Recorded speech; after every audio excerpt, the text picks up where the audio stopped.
Уялып жүрген кишилердин бардыгын ошол уялып аткан эл багып атат.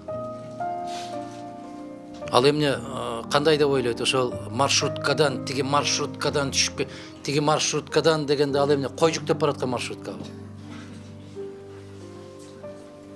Же эмне мал жүктөгөн маршруткабы? Ошол шапкесине батпай аткан депутатка окшогон эле эл.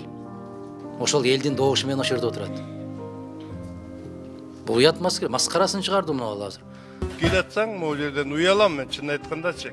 Кээ бир депутат кыздарыбыз, келиндерибиз, балдарыбыз жанакы маршруткадан түшүп, анан мындай жөө басып келет да. Анан шапкамды былдый басып көрүнбөй мен басып машина менен кирем. Сен уял тез жарылып кетип, эл тоңуп атканына уял. Сен уял 386 миллион долларга 4 буу казанды алмаштырганга уял. Сен уял каракчыны кызыл килемге салып самолетко узатканыңа уял.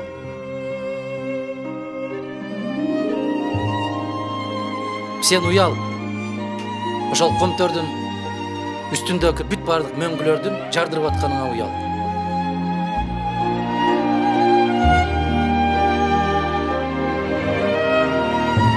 Сен уял бүгүн Кыргызстан ушундай абалга кептелип калганда 800 миллион доллар сарптаган парламент үчүн уял.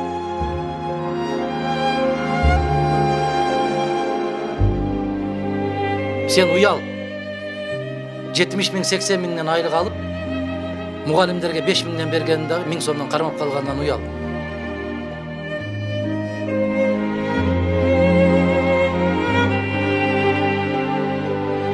Сен уял балдарыны бала бакчага бере албай, Дордой базарына, Ош базарына балдарыны колтугуна кысып алып отурган карындаштарыңды көргөндө уял, кыздарыңды көргөндө уял.